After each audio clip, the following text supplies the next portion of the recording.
Welcome to the KEP Knowledge English Podcast. I'm your host, James Rivers, and I'm thrilled to have you join us on this journey of learning and discovery. And I'm Sophia Wells. Whether you're looking to improve your English skills or dive into insightful discussions on a range of topics, you're in the right place. Here on KEP, we explore everything from language learning tips to thought-provoking conversations that will challenge your perspective and expand your knowledge. Each episode will bring you fresh insights, practical advice, and a little bit of fun along the way. So grab your headphones and let's get started. This is KEP Knowledge English Podcast. Let's dive in.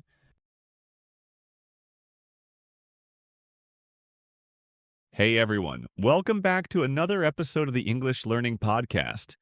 I'm James, your host, and as always, I'm here with the brilliant, slightly chaotic, but always hilarious, Sophia. Chaotic? I'll take that as a compliment. Hey everyone, I'm pumped for today's episode. We're tackling one of the most annoying and honestly relatable parts of learning English, remembering new words.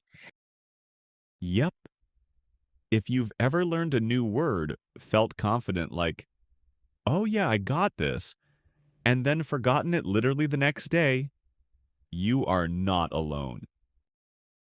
Ugh, that's the worst. You're having a conversation and the perfect word is right there, just dancing on the tip of your tongue, and then it disappears like a magician's trick.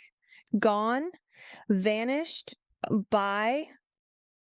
Exactly. And the thing is, it's not just about forgetting one word. It starts to feel like all your hard work is slipping through your fingers. It can get really frustrating. And discouraging. Like, what's the point of studying if the words just pack their bags and leave your brain the second you close the book? We hear this from learners all the time. So today, we're going to break that cycle. Because believe it or not, there are ways to actually remember vocabulary and make it stick for good. And no, we're not going to tell you to write the same word 50 times in a notebook. We've got better tools than that. Fun ones, even. Absolutely. Whether you're just starting out or you've been learning English for years, today's episode will give you real, actionable tips you can start using right away. We'll dig into what's actually going on in your brain when you forget stuff and then show you how to outsmart it. It's like we're going to be your memory coaches today. So grab a notebook, your favorite drink, coffee, tea, bubble tea, we don't judge, and get cozy. Or if you're on a walk or doing the dishes, just keep listening. You'll still get all the gems. Let's do this. All right, coming up next, why forgetting new words is completely normal and what your brain's got to do with it. Spoiler alert, your brain's not broken. It just needs a little help. Stay with us.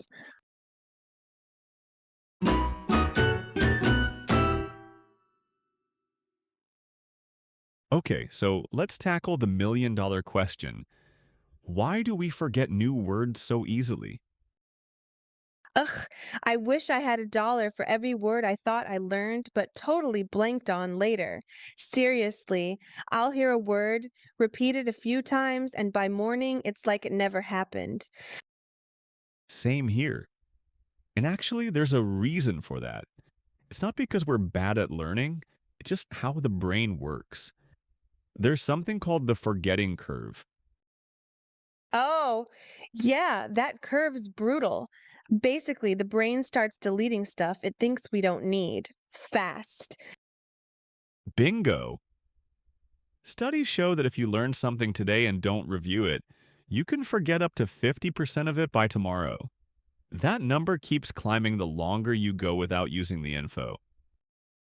So it's like if you don't remind your brain, it just Marie Kondo's the word right out of your memory. Does this vocabulary spark joy? Nope. Bye. That's actually the perfect way to put it. Our brain's constantly cleaning house. If a word isn't useful or connected to something meaningful, poof, it's gone. You're not alone. Memorizing without context is one of the biggest traps. Our brains remember things better when they're tied to a situation, a visual, or an emotion. Right?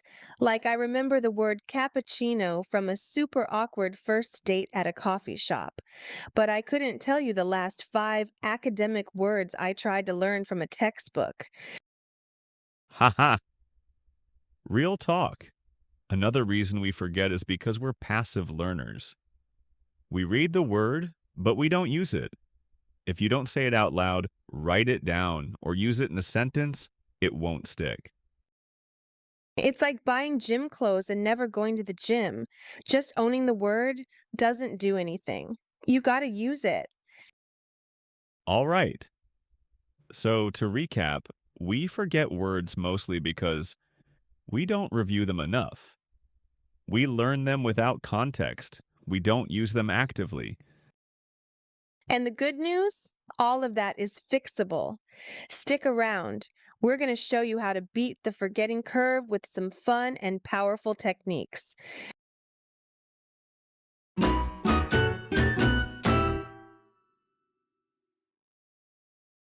All right, now that we understand why we forget words, let's talk about how to remember them. One of the best tools we have is, drumroll please, association.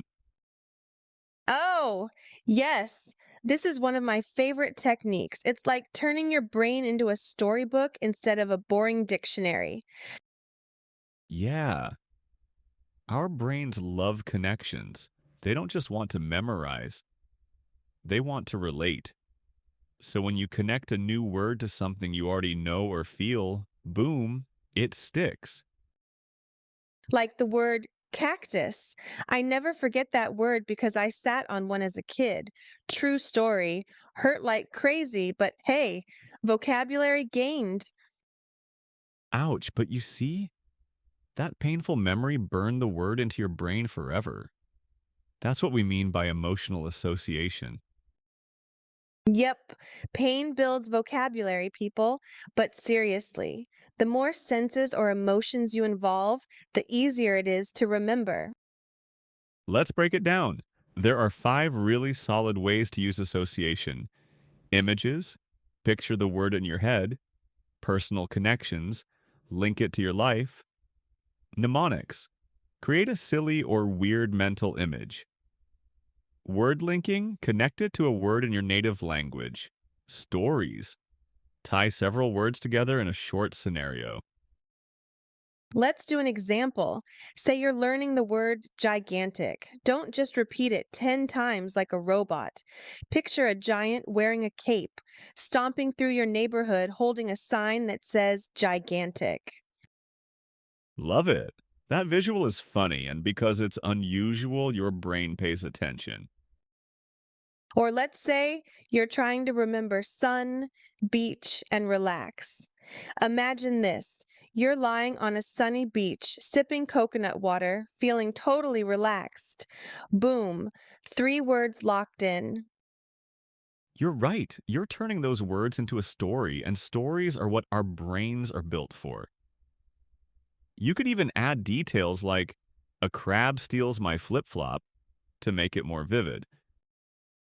And for those who love a good shortcut, try linking English words to ones in your native language that sound similar. Just be careful.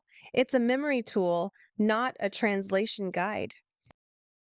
Bottom line, don't memorize in isolation. Give the word a home in your mind. Make it weird. Make it emotional. Make it personal. The more colorful the connection, the more unforgettable the word. So get creative, learners. Your brain will thank you.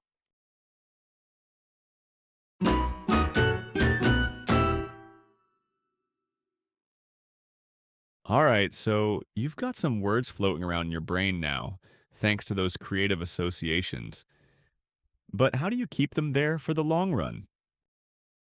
Enter the superhero duo of memory, spaced repetition and active recall.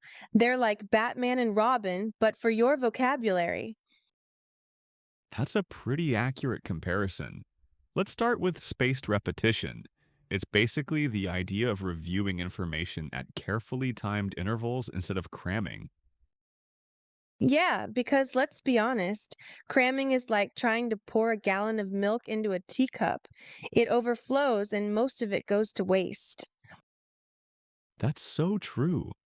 When you space out your review sessions, say today, then tomorrow, then 3 days later, then a week later, you're telling your brain, hey, this word, it's important. Don't delete it. It's like leaving sticky notes all over your brain. Hey, remember me? I'm ambitious. We met last Tuesday. That's a great way to look at it. It's scientifically proven too. Spaced repetition strengthens the neural pathways to those words so they don't fade away. Now, let's add active recall to the mix. This one's all about pulling the word from your brain without looking at the answer first. Right. Passive reading is easy, but it doesn't challenge your brain. Active recall forces you to remember, which strengthens memory way more than just reviewing. Like using flashcards, put the word on one side and the meaning or a sentence on the other, but don't peek. Make your brain work for it. Or try covering the word list with your hand and quizzing yourself. What does resilient mean again? The effort is what locks it in. You can even test yourself in fun ways. Make a mini quiz, write a sentence from memory, or, my favorite, use the word in a conversation. Bonus points if you do it without sounding like a dictionary. So here's the takeaway: don't cram. Space your reviews out over days and weeks. Don't just reread, actively test yourself. Mix it up, use flashcards, write, speak, quiz. It's like a workout routine for your memory. A few reps every day, and boom, you'll have a brain full of durable, dependable words. Stick with it, and your vocabulary won't just grow, it'll last. Coming up next, how to make all this feel effortless by weaving new words into your everyday life.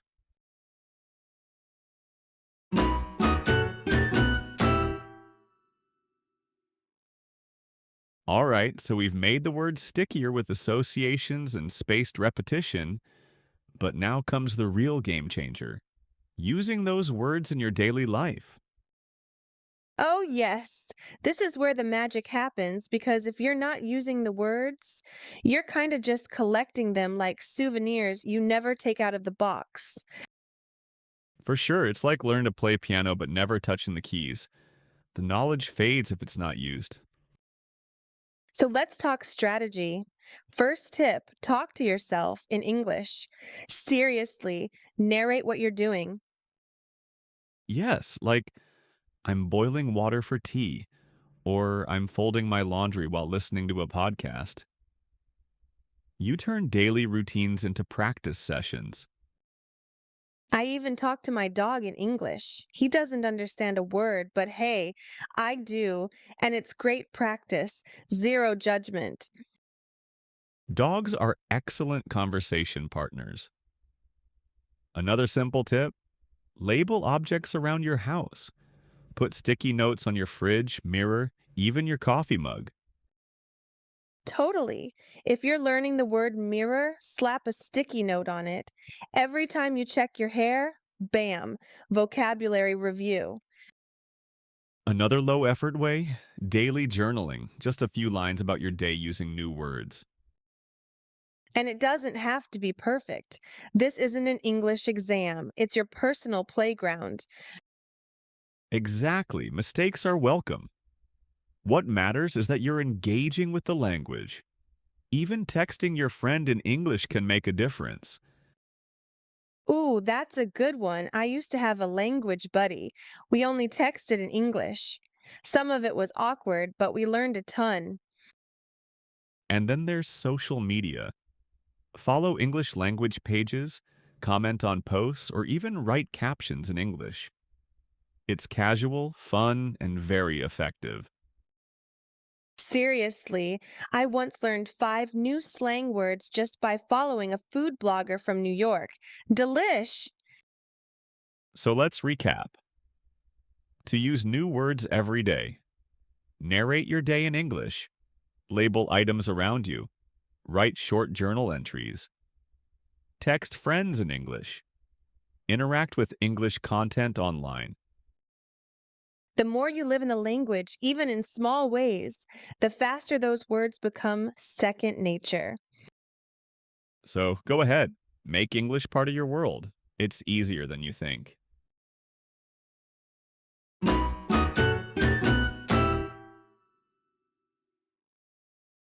Okay, we've talked about using English in daily life, but let's go deeper into two powerhouse skills, listening and speaking. Oh, yeah, these two are like peanut butter and jelly. They just go together and they make everything stick better in your brain. Absolutely, think about it. How do babies learn language? They don't start by writing essays, they listen first, a lot. Then they babble, then they talk. And that's what we should do too. When I started listening to English podcasts every morning, I noticed something weird. I started using words I didn't even remember learning. That's the beauty of it. Your brain picks up sounds, patterns, vocabulary, even grammar passively. No textbook required. And it doesn't matter if you don't understand every word. I still listen to some British shows and think, wait, what did he just say? But it still helps. Totally. Even just hearing the rhythm of English helps you speak more naturally, and that brings us to speaking. You got to open your mouth and use those words. Yes, and I know speaking can feel scary, especially if you're worried about sounding silly. But guess what?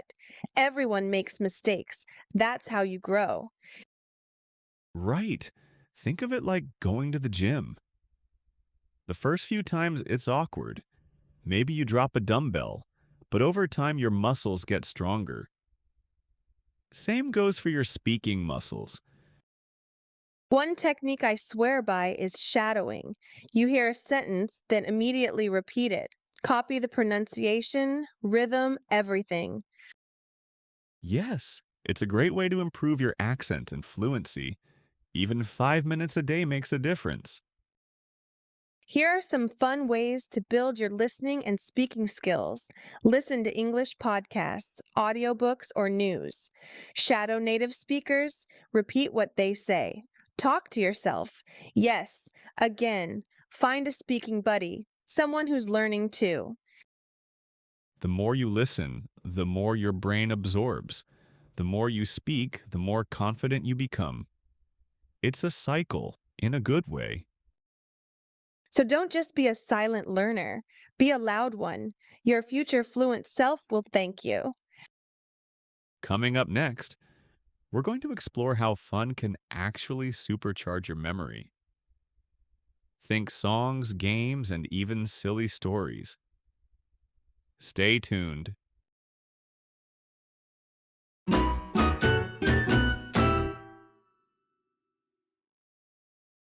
All right, time for one of my favorite parts, making vocabulary learning fun. Because let's be honest, if it feels like a boring chore, you're probably not going to stick with it. Preach. If learning feels like eating plain oatmeal every day, your brain's gonna rebel. But if it feels like dessert, boom, hello motivation.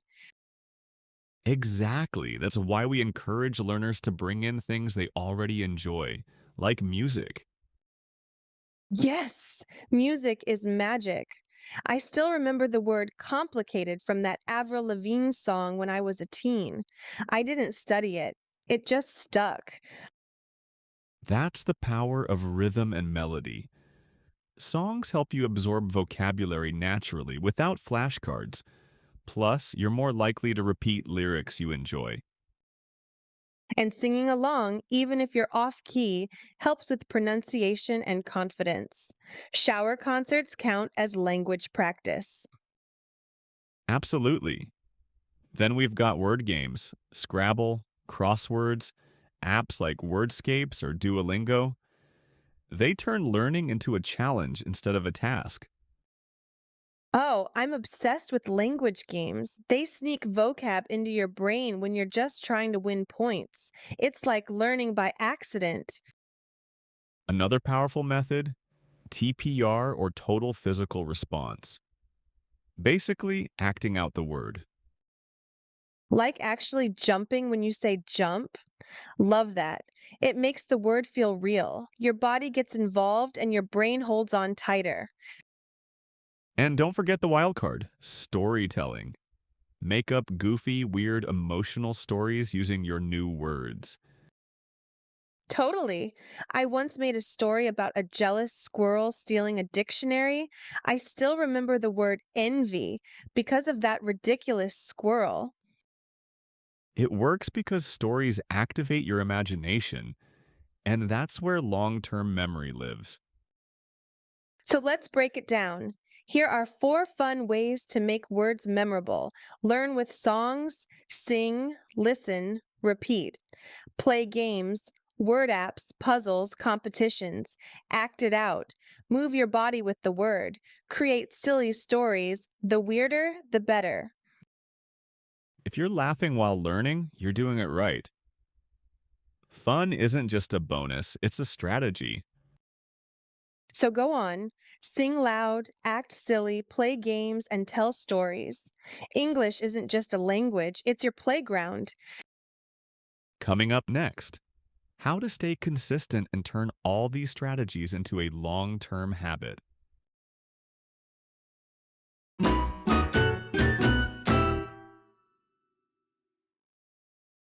Wow, we've covered a ton today, from forgetting words to memorizing them like a pro. But before we sign off, let's pull it all together for our listeners. Yeah, let's do a quick recap, like a highlight reel, but for your brain. All right, we started with why we forget words. Turns out it's not because we're bad learners, it's just that our brains need reminders and real connections. Right. The brain is like a bouncer at a club. It only lets in the VIPs. If a word doesn't seem important or useful, bye, out of here. Which is why we shared ways to make these words important through association, like linking them to images, memories, or funny stories. Then came our memory workout, spaced repetition and active recall. Instead of cramming one night and forgetting the next, you spread it out and test yourself regularly. Yeah. And then we talked about using English in real life, narrating your day, labeling stuff, journaling, texting in English, even commenting on social media posts. And of course, the dynamic duo, listening and speaking. Listening helps you soak up natural English, and speaking even to yourself helps you build confidence. Plus, we can't forget the fun factor. Songs, word games, acting out words, making silly stories. They're not just for kids, they're for smart learners. Fun keeps you coming back. And consistency, that's the real secret. Even just 5 to 10 minutes a day makes a massive difference over time. So here's your action plan, dear listener. Pick two memory techniques from today's episode to try this week. Use new words daily, even if just in your head. Make it fun. Add music, games, or goofy stories. Keep it consistent, little bits, every day. You don't need to be perfect. You just need to keep going. One word remembered is better than 10 words forgotten. Totally. And remember, language learning isn't a sprint, it's a journey. With every new word, you're building a stronger, more confident version of yourself. So go out there and use your English. Make mistakes, laugh at them, learn from them, and keep showing up. Thanks so much for joining us today.